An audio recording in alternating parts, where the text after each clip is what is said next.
mga naging kwento ng ating paglalakbay as a church. Ayan po na po.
Kilala siya po ito yan. So, relax lang.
Kaya yung hapon, Panginoon, ano kami? Dahil ikay Diyos na tapat. Ikay Diyos na walang hanggan. Ikay Diyos na banal. Ikay Diyos na dapat ang kawitan. Sinasamba ko namin kayo.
God.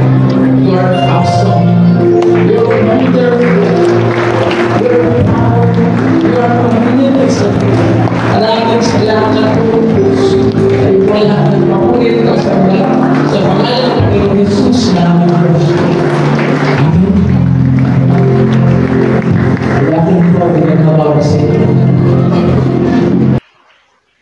We have witnessed God's unwavering faithfulness sa loob ng 21 taon ng katapatan ng Panginoon dito sa The Avenue Village. 2 decades of extraordinary journey of faith rooted in Him. Village, it is our joy and gratefulness that we come together to lift our voices in song and worship upang maparangalan ang ating makapangyarihang Diyos sa Kanyang kadakilaan at katapatan sa ating mga buhay. Good afternoon, beautiful people of The Avenue Village. Good afternoon, Ma'am Bebs. Good afternoon, Dayan. I'm very glad nakasama kita, Ma'am Bebs. And of course, ang ating mga ka-village in every part of our outreaches and central churches. So let's greet them, Ma'am Bebs. Happy 21st anniversary! Happy 21st anniversary, everyone! Okay, pwede niyo pong itap yung mga katabi niyo and say, Happy anniversary! Yan, show your sweetest smile. Kasi ang araw na ito is a celebration of God's faithfulness here at the Avenue Village. And then once again, we extend our warm welcome to everyone here at the Avenue Village as we gracefully celebrate our 21st year anniversary. Join us in spreading the happiness and gratitude on this special occasion. Ma'am Bebs, you know what? Tunay nga na tapat at mabuti ang Panginoon. That's why we are looking forward for another 21 years of the Avenue Village.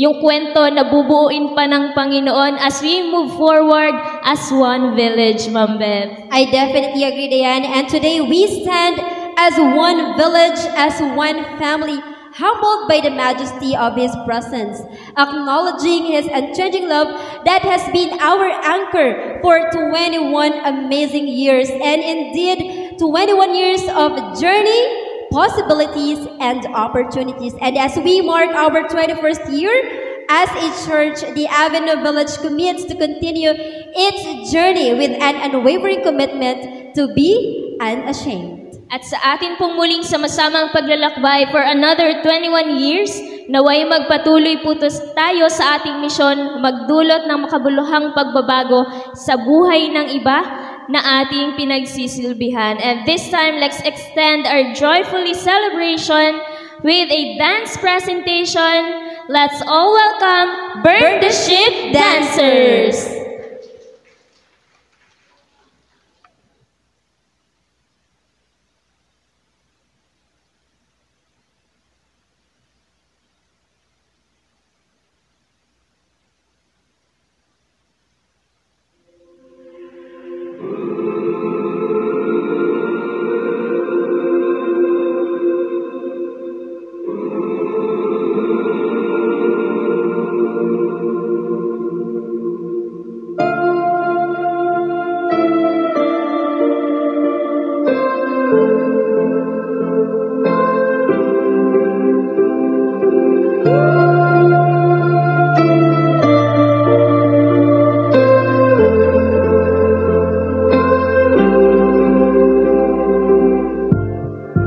How did we get here? What comes to wait on a lonely shore? I can see in your eyes, dear, it's hard to take for a moment more. We've got to burn the ships, cut the ties, send a flare into the night. Say a prayer, turn the tide, dry your tears and wave goodbye. step into a new day. We can rise up from the dust and walk away. We can dance upon the heartache, yeah. So light a match, leave the past, burn the ships, and don't you look back.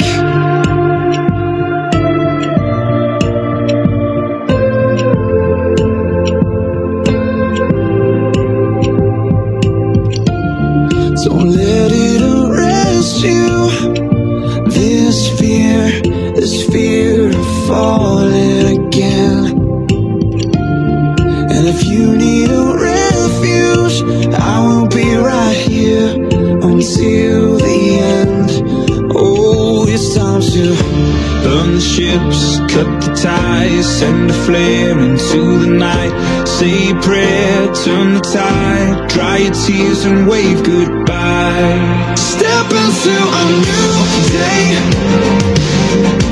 We can rise up from the dust and walk away. We can dance upon the heartache, yeah. So light a match, leave the past, burn the ships, and don't you look back.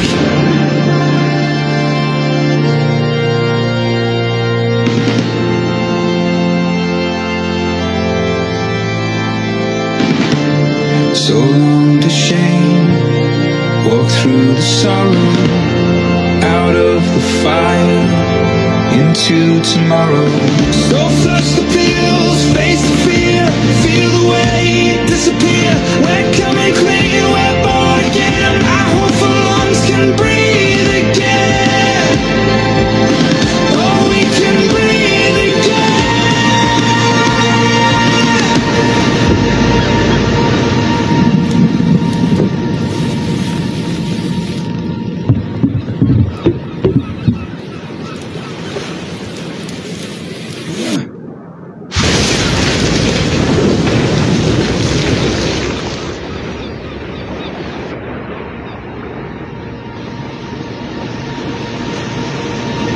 And step into a new day. We can rise up from the dust and walk away. We can dance upon the heartache, yeah. So light a match, leave the past, burn the ships, and don't you look back.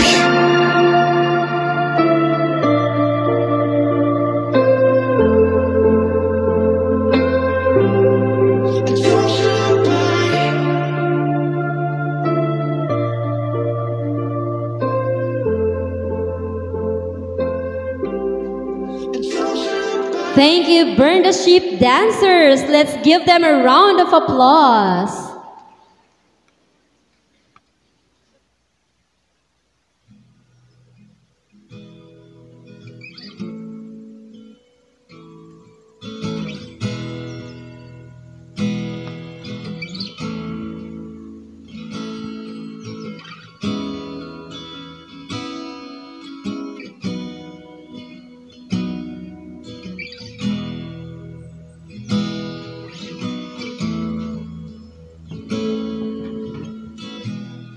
Don't close your eyes. See the beauty that lies before you.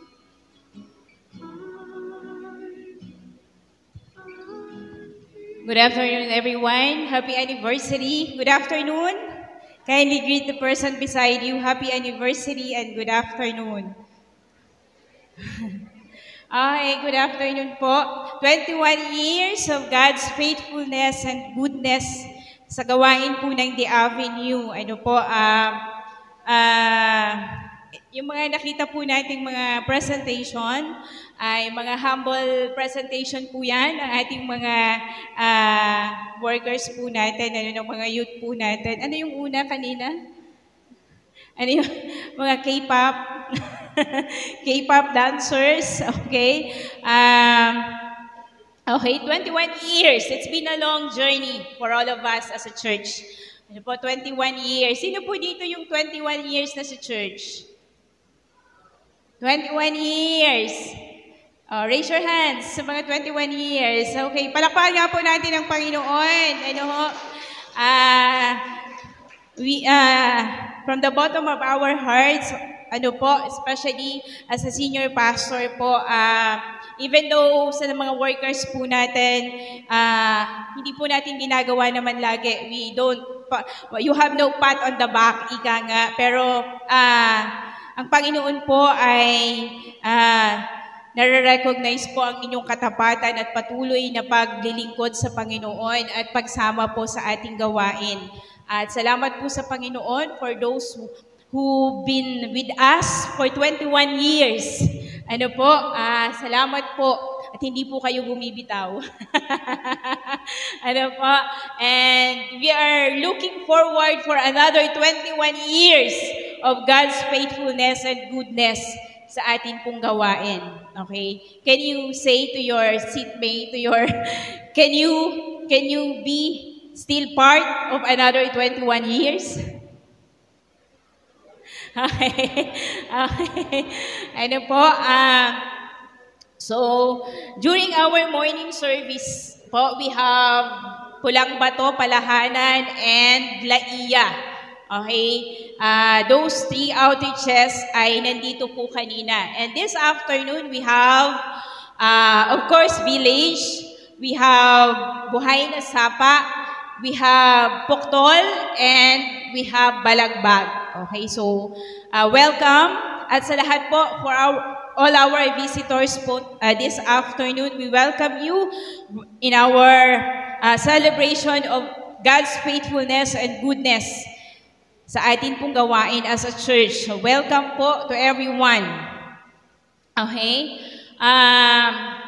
Sabi ko po sa inyo, ang 21 taon ay 21 years. This is a story of God's faithfulness in our church. It's not our story. It's not our journey, but it's God's journey, it's God's story, His faithfulness, His goodness upon this church. Palakpakan nga po natin ang Panginoon. Ano po? Nakaka-overwhelm lang po ang katapatan po at pagsama ng Diyos sa ating buhay. Ano po? Even though we've been through a lot as a church, ano po? Personally, ako po, I'm still grieving, pero every time po that mayroon po tayong ganito, pinapalakas po ako ng Panginoon at salamat po sa Diyos dahil may the avenue po na kasama ko po sa dilim ng aming buhay.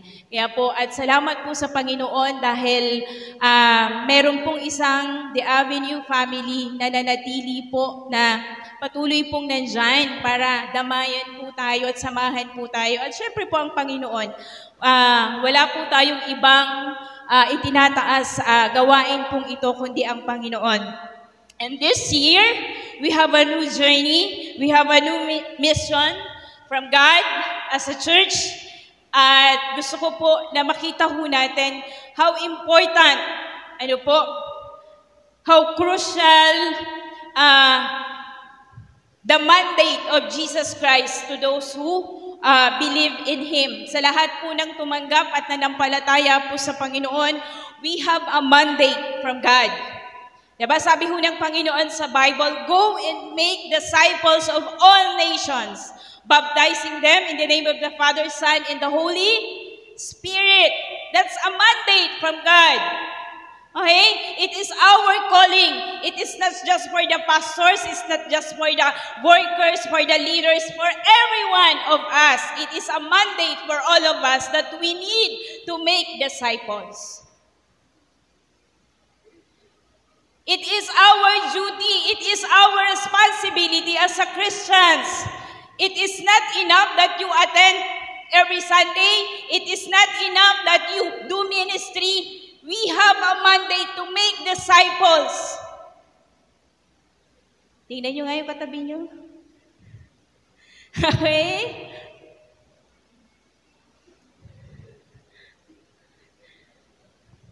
And wala pong ibang gagamitin ang Panginoon. Naunawaan po natin, tayo po, God will use us, okay? Sabihin mo, can you tell to your, sa katabi mo, ikaw, you will use by God. Okay? Huwag ka nang maghanap ng iba. Ikaw yun. Okay? So, ulitin ko po, this is a mandate from God that sabi ho ng Panginoon, we need to make disciples. Okay? At ngayon po,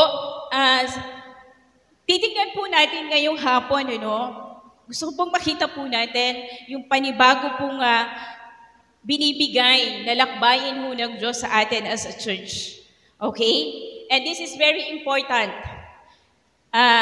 Bear with me. Ano po?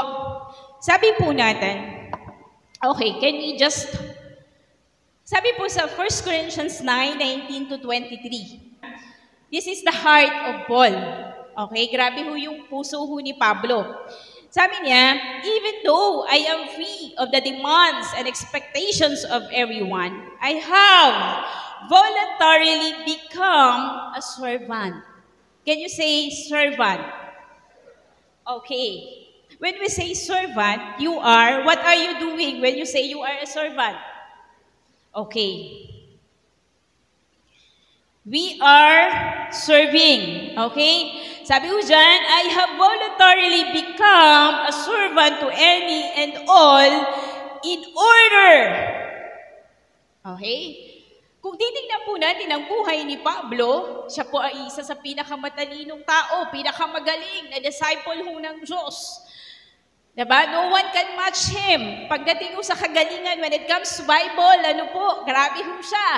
Pagdating ho sa pagsunod ho sa Panginoon, matindi ho ito. Pero sabi niya, I have voluntarily become a servant. Lahat ho ng mga bagay na dapat ho nararanasan niya, kinalimutan niyo po yun tanilikuran niya. I have voluntarily become a servant to any and all in order to reach a wide range of people. Diba? Sometimes, we need to sacrifice something in order to save some. Ganun po ang ginawa ni Pablo. Sabi niya, in order to reach a wide range of people, religious, non-religious, meticulous, moralist, loose-living, immoralist, the defeated, the demoralized, whoever. Lahat po ng klase, kalalagayan po ng tao, inabot po ng taong ito. Ano po? Tingnan po natin. I didn't take on their way of life. Okay, sabi niya, I didn't take on their way of life. Hindi ko ginaya kung ano yung buhay nila. Hindi ako naging katulad nila. I kept my bearings in Christ. Alam niyo yung ano niya katatayuan niya sa harap po ng Diyos. Sabi niya, pero sabi niya, but I entered their world and tried to experience things from their point of view. I become just about every sort of servant there is in my attempts to lead those I meet into a God-saved life. Sabi po niya, I did all this because of the message. Can you say message? Can you say gospel? Okay. Bakit daw po niya ginawa lahat ng yon? Bakit niya po kinalimutan ang sarili niya? Bakit po siya namatay sa sarili niya? All the privileges that he could have in his life, tinalikuran po niya. Okay? Dahil daw po sa mabuting balita, dahil po sa message. And what is that message? What is that good news? What is that gospel? Okay? Pag-uusapan po natin ngayon, I didn't just want to talk about it. Yan. Sabi ko sa inyo, as a Christians, we have a duty. We have a responsibility. Ano po, hindi po ito trabaho ng mga pastor lang. Hindi po trabaho ng mga workers lang, ng mga leaders lang. Tayo pong lahat is part of this mission. Is part of this journey. Ano po, is part of that mandate that comes from Jesus Christ. Sabi niya, I didn't just want to talk about it. I wanted to be in on it. Naunawaan po natin, ay sabi niya, I didn't just want to talk about it, I want to be in on it. Maybe you have ministry inside the church. Part ka ng music team, part ka ng people hub, diba? Maybe you have a life group leader ka. Wala akong masama that you do your ministry, diba? Pero ito ang pinakamahalaga. This is the most important. Aside from sa ministry natin dito sa loob, ito ang pinakamahalaga. Okay? Yan ho yung ginagawa ho ni Pablo. So, titingnan ho natin mamaya. So, ngayon po, I just want to talk about what is the gospel? What is the message? Okay? If you will study the Bible, gospel comes from the Greek word evangelion, which means good news. Okay? So, ano nga po ang gospel? Good news. Okay. Pag sinabi ho natin gospel, it comes from the Greek word evangelion, which means good news. Kaya nga po, di ba, pag yung prefix na EU, di ba? Sa funeral service, we have that eulogy. So, pag sinabi natin eulogy, ano lang pong pwedeng sabihin? Pag sinabing eulogy, yung magaganda lang at mabubuti lang ang pwedeng sabihin. Kaya nga po, eulogy. Naunawahan mo natin. So, yung prefix na EU, it means good news. Okay? Gospel, used in the Bible, okay, in literary genre. When we say literary genre, okay, that's why we have 4 books in the Bible that is called what? Gospel. Ano po yung gospel book sa Bible? Ano po? Matthew, Mark, Luke, and John. Bakit po sila tinawag na gospel book? Okay? They call the gospel books because dito po natin makikita, mababasa po who is Jesus Christ and what He did on the cross. The work of Jesus Christ, dito po natin lahat mababasa. Kaya po tinatawag natin gospel book. Pag sinabi po natin gospel, okay, sabi po natin, pakinggan po natin mabuti. Kasi kailangan po nating malaman kung ano po yung gospel. Diba, minsan, you will say to your friends, you need to know the gospel. Gospel ka ng gospel. Eh, what is the gospel? I need to know the gospel. You have to teach me what is the gospel. Yan. Pag hindi po natin alam yan, diba, paano nila makikilala ang Panginoong Jesus? Naunawain mo natin? Okay. Akala ho natin, ang gospel ay ganito. Diba? Nasabihin natin, God loves you and God has a wonderful plan in your life. That is not the gospel. Akala ho natin, ang gospel ay God will forgive all your sins. You just surrender your life. Akala ho natin, yun ho yung gospel. Isuko mo lang ang buhay mo, patatawarin ka ng Panginoon sa iyong mga kasalanan. That is not the gospel. Okay? Naunawain ho natin. Minsan nyo sasabihin ho natin, akala ho natin, ang message ng gospel ay, God will give purpose and meaning to your chaotic life. Bibigyan ka ng Panginoon ng purpose sa kahulugan, ang buhay mong magulo. Hindi po yun ang gospel. Okay? Akala ho natin, tingin ho kayo sa akin, this is the wrong connotations of gospel. Okay? Before po, lagi ho natin sinasabi, you don't need to share the Word of God. Sometimes, hindi na kailangan. Makita lang nila na maayos ka, na minamahal mo sila. Kailangan kahit hindi ka na mag-share. No! That is not the gospel. Sabi po sa Romans, faith comes from hearing and hearing the Word of God. How can they have faith if they do not hear the gospel, if they do not hear the Word of God? That is why we need to share the gospel. And the gospel is all about who is Jesus Christ and what He has done for us. Amen. Yun po ang gospel. Unless you share the gospel, wala hong mangyayaring kaligtasan.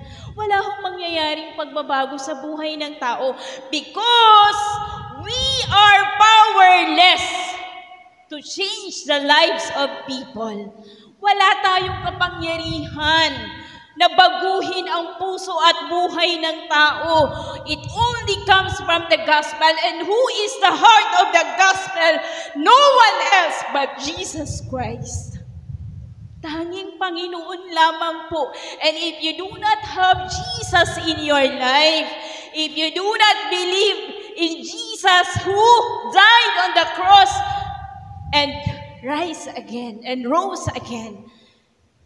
Wala hong totoong pananampalataya. Naunawaan po natin, church.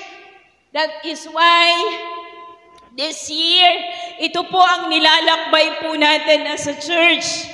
And we want you to be part of it.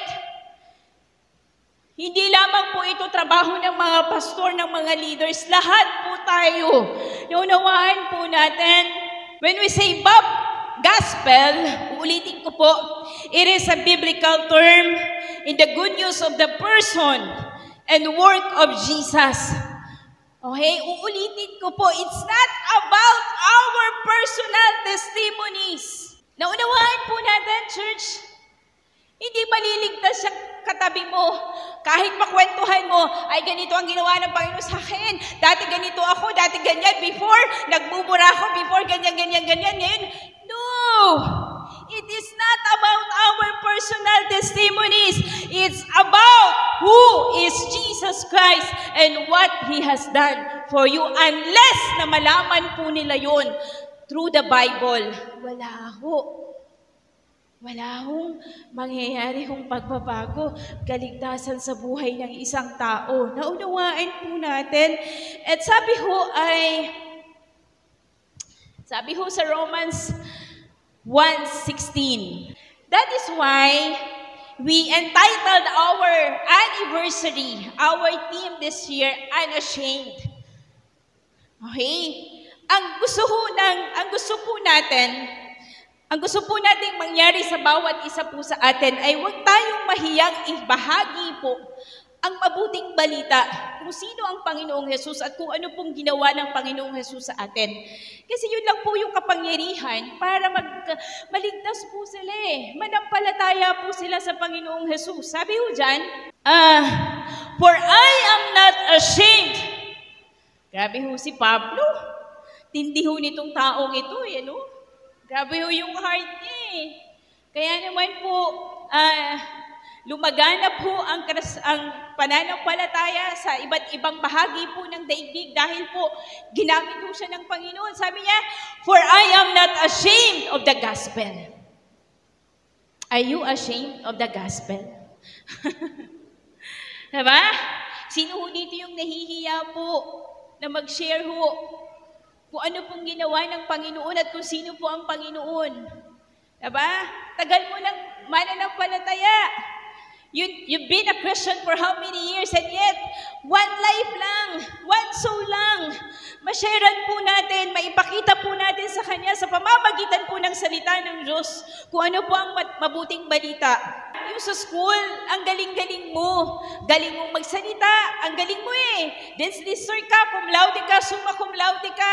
Lahat na ho ng karangalan nasa sayo.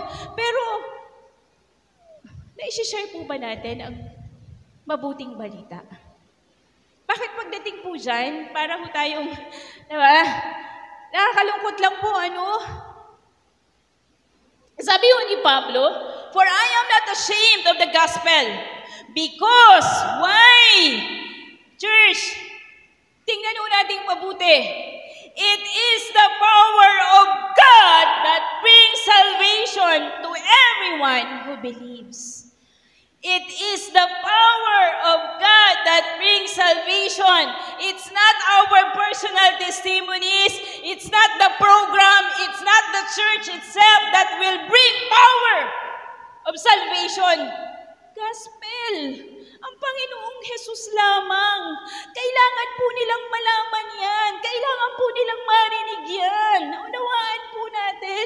At kapag hindi po natin nagawa yan as a church, we are not doing our purpose as a church. Hindi yan dahil lagi mo kasama, dahil lagi okay po yun. Nakaibiganin po natin, mahalin po natin. But, we need to share. They need to hear the gospel. They need to hear the word of God.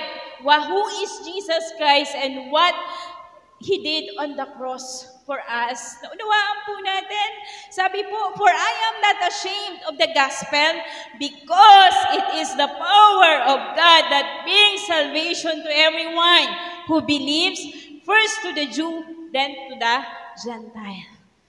Parents, nasan po yung mga magulang po natin?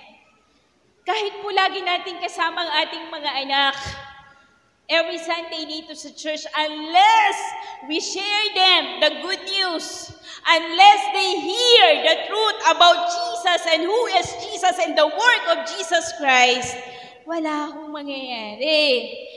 Hindi ho sila magkakaroon ng kaligtasan. Sana ho makita po natin yan. Ano po? At pakinggan ho natin, pastors, churches, wag ko kayong umasa na dadami kayo kung hindi naman kayo nag-share ng Word of God, ng Gospel. Ano ho? Ito po ang kailangan po natin gawin.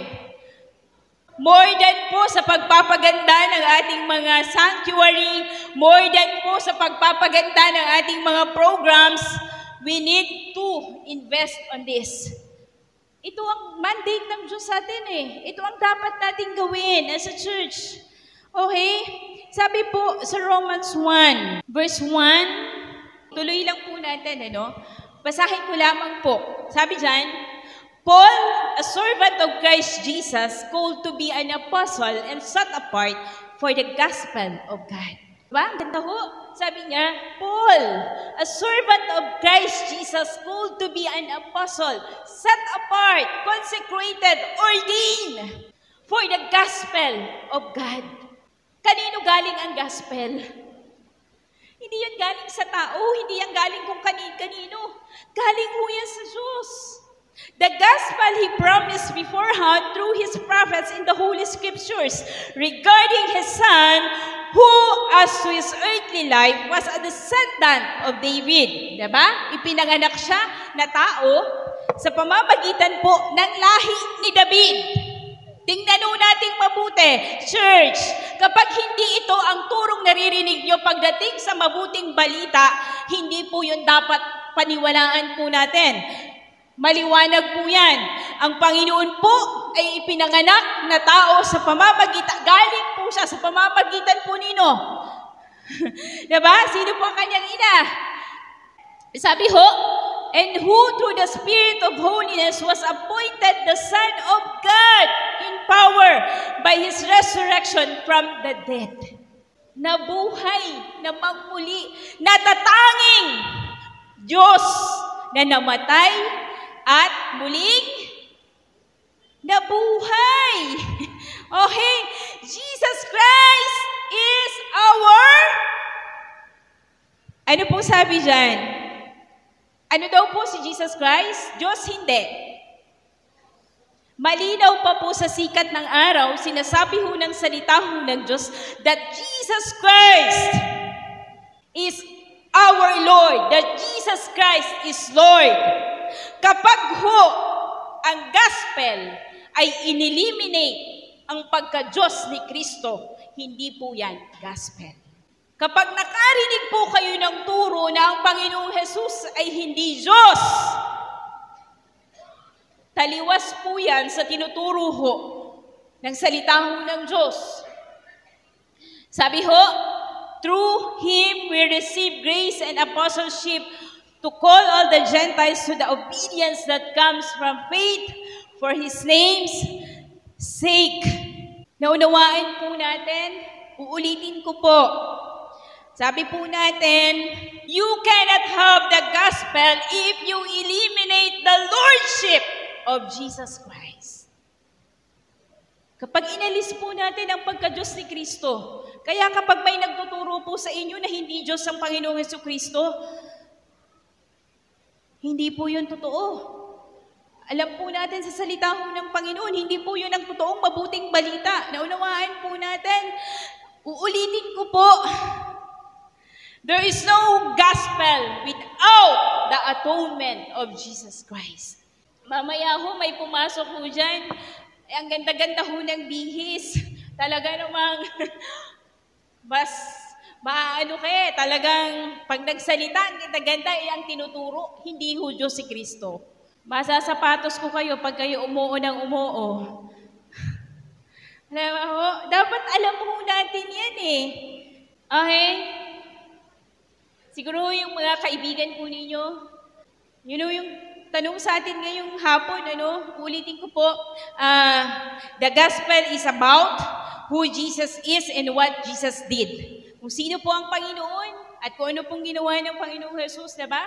Jesus is Lord! Yan po ang Panginoong Jesus. Ang Panginoong Jesus ay namatay, inilibing at muling nabuhay. At hanggang ngayon po ay buhay. Naunawaan po natin at kailangan po itong marinig ng mga tao para makilala po nila ang totoong Jesus ng Biblia. Okay? Sabi ho sa Galatians 1, I am astonished that you are so quickly deserting the one who called you to live in the grace of Christ and are turning to a different gospel, which is really no gospel at all. Evidently, some people are throwing you into confusion and are trying to pervert the gospel of Christ. Baka ito pa po tayo. Okay? Narinig na po natin kung ano po yung mabuting balita, kung sino lamang po ang dapat po nating paniwalaan at panampalatayanan sa ating buhay. Sabi po sa verse 6, nagtataka ako kung bakit kay dali ninyong tumalikod sa Diyos, na tumawag sa inyo sa pamamagitan ng kagandahang loob ni Kristo at kayo'y bumaling agad sa ibang magandang balita. Okay? Sabi ho sa 7, ang totoo'y wala namang ibang magandang balita, kaya lamang may mga nanggugulo sa inyo at nagsisikap na baguhin ang magandang balita ni Kristo. Subalit kahit kami o isang anghel mula sa langit ang mangaral sa inyo ng magandang balita na iba sa pinapangaral namin sa inyo, parusahan nawa siya ng Diyos. Grabe ho, ito ho yung sinasabi ho, Wala tayong karapatang baguhin po kung ano po yung magandang balita. Kasi ho, galing ho yan sa Panginoon. Yan po ay turo ng Panginoon. Naunawaan ho natin, sabi niya, kung may magtuturo daw po sa atin ng ibang magandang balita, maliban doon sa itinuturo ho ng Biblia. Sinabi ho natin, diba? Ang Panginoong Jesus ay Diyos na namatay, ipinanganak ho bilang tao namatay, inilibing at muling nabuhay. Sabi ho, kung mayroon pong ibang turo maliban dito, sumpain ho siya, parusahan siya ng Diyos. Kamusta ho tayo? Kamusta ho ang bawat isa ho sa atin? Okay?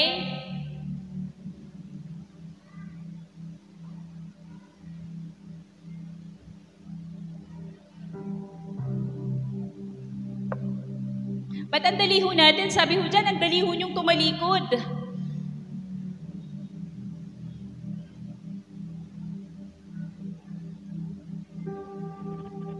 Diba? Yung iba ho sa atin, mahirapan lang, mawalan ho ng hanap buhay, malugi, may nakatulong sa kanya, kaya lang po ang Diyos nila ay hindi Diyos, ang Diyos nila ay hindi, ang Panginoong Jesus sa kanila ay hindi Diyos. Alam nating mali, pero tatalikuran po natin kung ano po yung tama. Naunawain po natin. Yun ang malungkot po sa atin. Diba? Alam mo na ang pinaniniwalaan ng taong ito, pag pinakasalan mo ang taong ito, dadaling ka sa maling pananampalataya. Pero hindi ho natin, wala ho tayong ginagawa. What are we doing? Sino pinipili ho natin? Yung tao hindi ho ang Panginoon. Naunawaan ho natin.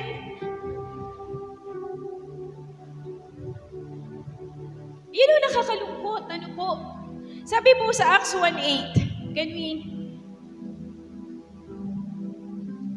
sabi niya, but you will receive power when the Holy Spirit comes on you, and you will be my witnesses in Jerusalem, and in all Judea and Samaria, and to the ends of the earth. If you are not ashamed to share the gospel, Jesus said, sabi ho ng Panginoon, He will give you power. The Holy Spirit will be with you. And you will be, sabi niya, my witnesses in Jerusalem. Saan po ang Jerusalem natin? Baka yung Jerusalem po ninyo, yung pamilya nyo.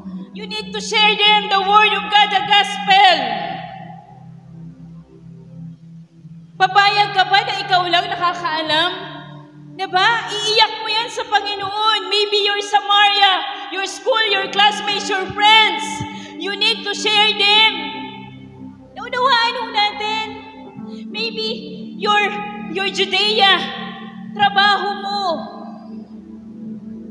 Kahit isa lang dun sa katrabaho mo, ma-sharean mo, nagsalita mo ng Diyos, maipakilala mo ang Panginoong Jesus. What are we doing? Anong ginagawa po natin? Unawaan po natin, it is our duty, it is our responsibility to share the Word of God. Alam niyo po, tingin mo kayo sa akin, church, we need to grow up, we need to mature. Kailangan na po natin kalimutan ang sarili ho natin. We need to die to ourselves in order to win some. Sabi ho ni Pablo, sabi ho ng Panginoon, unless a kernel of wheat falls to the ground and dies, you will not bear much fruit. Bakit hanggang ngayon hindi pa tayo patay sa ating mga sarili? Kalimutan po natin ating sarili. Isipin po natin, Panginoon, you have a mandate for us. You have a church for us to share the good news, to share Jesus Christ sa aming pamilya, sa aming mga kaibigan, sa aming mga kapitbahay. They need to hear the word of God in order for them to believe in Jesus Christ.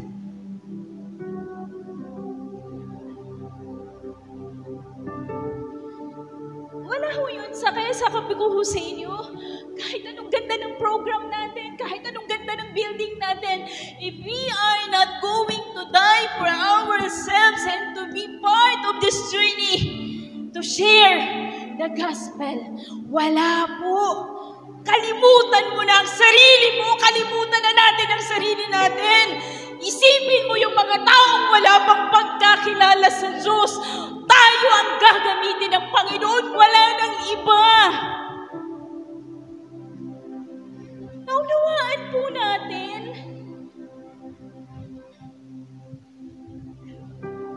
And if we fail on this journey, kapag hindi ho natin nagawa to, nonsense ang existence ho natin as a church. Wala hong saysay ang ating pagiging mananampalataya kung hindi po natin magagawa ang bagay na to.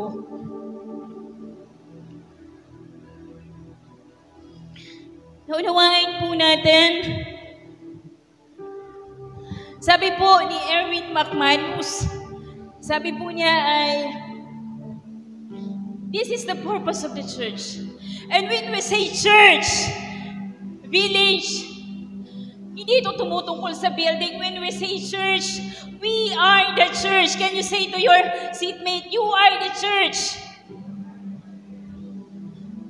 Tayo po ang church. Sabi niya, the purpose of the church cannot be to survive or even thrive. We're not just surviving or even thriving. We need to serve. Sabi niya, the life of the church is the heart of God. Ito ang puso ng Diyos. The heart of God is to serve a broken world. That's a broken world. Wala sira ho ang ating mundong ito. Kaya nga ho tayo nandito Naunawaan po natin. Ano pong sabi dyan? God's heartbeat is to seek and save that which is lost. Hanapin po yung mga taong wala pa ho sa Panginoon. Yung mga taong naliligaw. Yung mga taong nasa maling pananampalataya. Uulitin ko po. God's heartbeat is to seek and save that which is lost. Ito lang po ngayong hapon. Tayo pong lahat ay tumayo.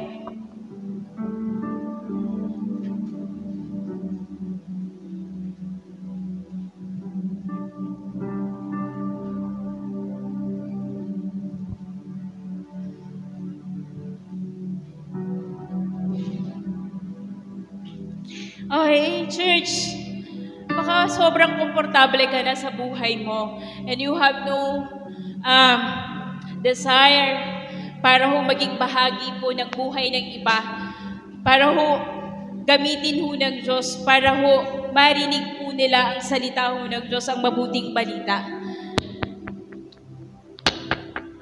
Baka po sobra na ho tayong komportable na wala na po tayong malasakit dun sa mga taong wala hong pagkakilala sa Panginoon. Ito po ang challenge po ng Diyos sa atin ngayong hapon. And for the whole year, God is telling us, you need to share the gospel. Kailangan po i-share po natin. We need to be part of that mandate. Go and make disciples. Okay, lahat po tayo, mapamagulang, mapakabataan, every one of us, we need to be part of this. Kalimutan po natin ang ating sarili. Huwag puro sa sarili po natin. Ano po? Huwag po nating makita yung sarili natin na, ay, ganito, ganyan, ganyan, lagi na lang, ganito, ganyan. No! It's time to die for ourselves and reach out for those who are lost.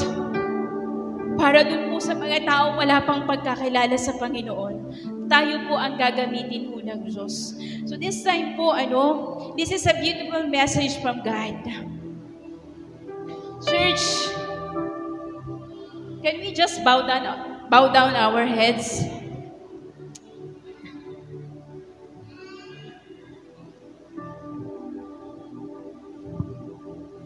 And take a moment to ponder on God's message this afternoon. The gospel,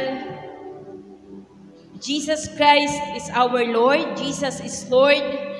Jesus died and rose again. Yan po ang mabuting balita para po sa ating lahat. Maybe you're not yet giving your life to Jesus Christ. If this is your first time to hear this message, just tell to Jesus Christ, Jesus, I'm giving you my life right now. Siguro po yung iba ho sa atin, hindi pa ho totoong ibinibigay ang buhay sa Panginoon, hindi pa ho nag-all out sa Panginoon. Ang pananampalataya po natin ay hindi pa ho buo sa Panginoong Jesus ng Biblia. Can you just say, sabihin lang po natin, Panginoon, kahit po tahimik lang sa ating puso at isipan, Panginoon, binibigay ko na po ang aking buhay sa iyo. Ikaw na po ang maging Panginoon ko magmula sa araw na to. Lahat po sa akin, lahat po sa buhay ko, pinagkakatiwala ko po sa iyo. Father God, we thank you for your love for us. We thank you, Father, for your faithfulness and goodness, O Lord. Thank you for choosing us, Panginoon, aming Amang Banal. Though we are not worthy, though we do not deserve that love and faith that comes from you, binigyan mo po kami ng buhay na walang hanggan sa pamamagitan po ng Panginoong Jesus ng Biblia. Panalangin ko po, Panginoon, sa bawat isang naririto, aming Ama, maging totoo sa puso ng bawat isa ang pagkilala at pagtanggap sa iyo bilang Panginoon nila at sariling tagapagligtas. Na imaisuko po nila ang kanilang buhay ng buong buo sa inyo. Sa pangalan po ng Panginoong Jesus. Nakakalimutan po ang sarili. Mamamatay po sa aming mga sarili. Alang-alang po sa pag-abot sa mga taong wala pang pagkakilala sa inyo. Hayaan po ninyo, Panginoon Ama, maging tibukin ang aming mga puso. Huwag po kami pumayag na hindi po namin maiparinig sa kanila, maituro sa kanila kung sino po kayo at kung ano pong ginawa niyo sa krus para po sa amin. Salamat po sa napakagandang balita, Panginoon. Salamat po sa inyong pagmamahal. Salamat po sa inyong pagyakap po sa amin. Salamat po sa pagpapatawad ng aming mga kasalanan. We thank you, Father, for forgiving all our sins, O God. Thank you for loving us unconditionally, aming Ama. Maraming salamat po, Panginoon. And this afternoon, can we just say thank you to our God with this song? Kung ano pong ginawa niya sa ating buhay at kung ano pong ginawa niya sa krus ng Kalbaryo para po sa atin. Pasalamatan lang po natin ang Panginoon sa pamamagitan po ng awit na to.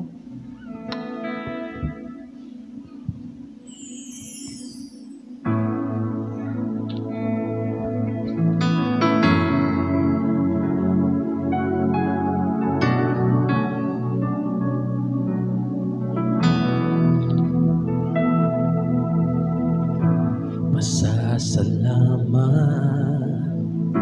sa'yo'y hati ng pusong umibig, O Diyos, iyong digig.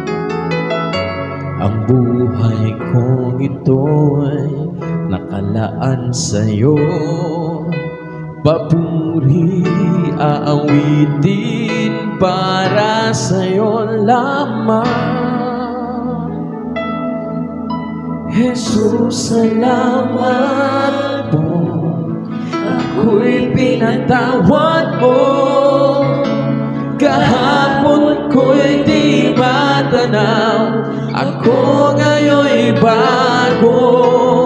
Kahit magunaw man, mundong kinagisnan, pasasalamat ko'y handog sa'yo, Jesus, aking Diyos.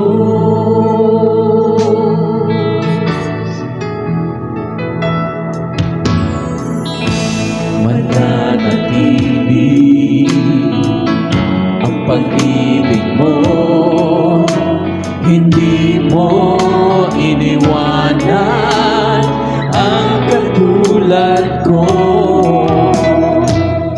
O Diyos, kay buti mo, tunay kang tapat. Pangako mo sa akin, iyong tinutupad. Jesus, salamat po, ako'y pinatawad mo. Kahapon ko'y di matanaw, ako ngayon'y bago. Kahit magunaw man, mundong kinagisnan, pasasalamat ko'y handog sa'yo, Jesus, aking Diyos.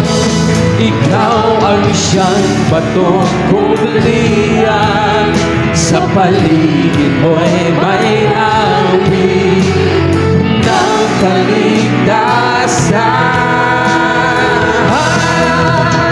Jesus, salamat po, ako'y pinatawad mo.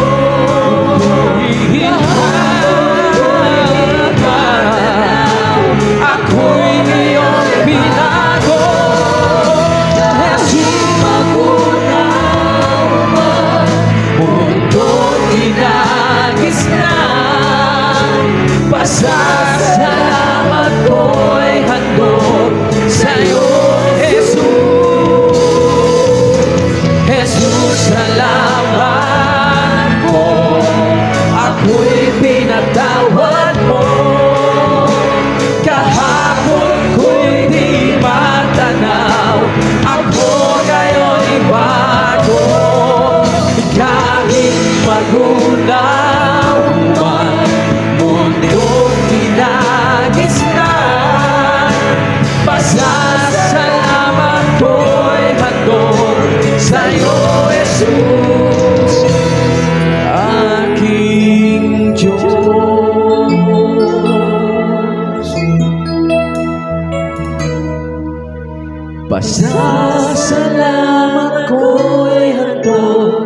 sa iyo, Jesus, aking Diyos.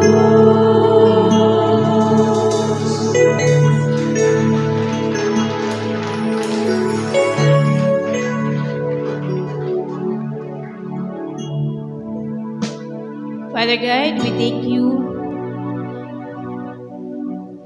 Thank you, Jesus, for what you have done on the cross, for you have done for us, O Lord. Thank you, Father, for changing our hearts, our lives, O God. If it's not for you, O Lord, it is impossible, Panginoon. We cannot change ourselves. We cannot change our lives, oh God. Thank you so much, oh Lord. Salamat po sa iyong pagmamahal. Salamat po sa iyong pag-ibig, sa iyong pagpapatawad ng aming mga kasalanan, Panginoon. Maraming salamat po. Salamat po, Panginoon, sa pag-ibig na inalay niyo po sa amin. Thank you for the love that you have given us, oh Lord.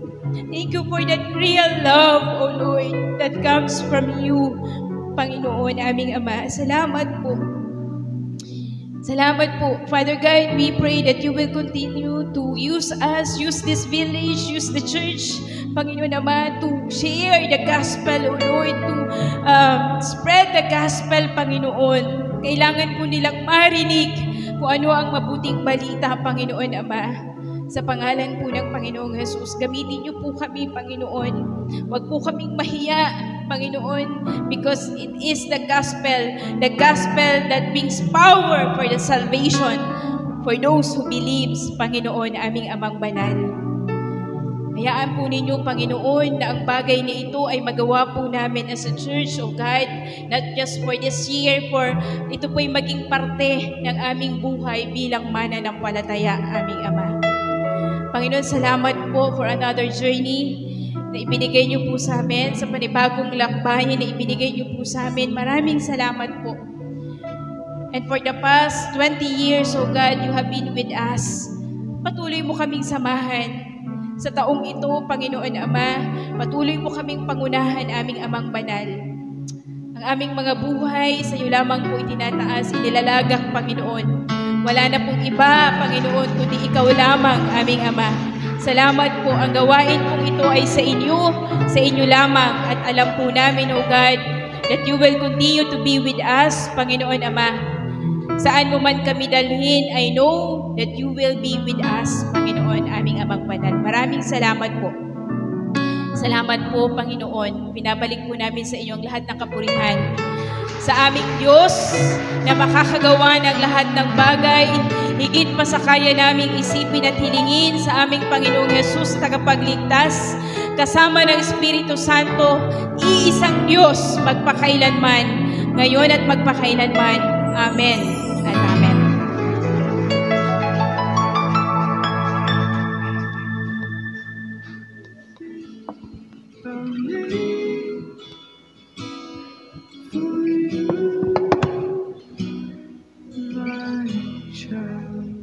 Maraming salamat po sa mensahe ng Panginoon, Coach Rosel Vega Manalo. Village, let us continue to take and dwell on the lessons we learned this afternoon.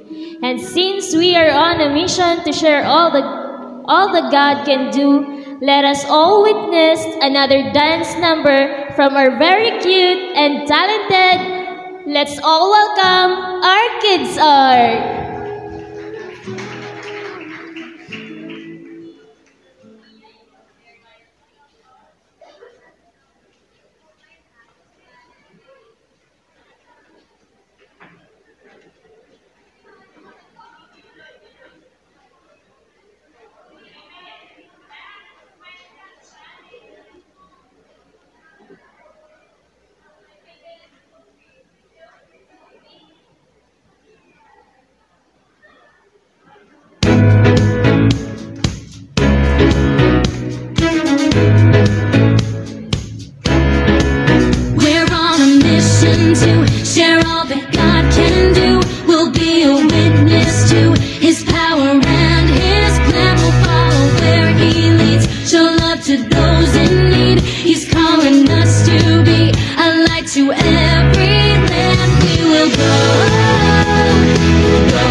Thank you so much, Kids R.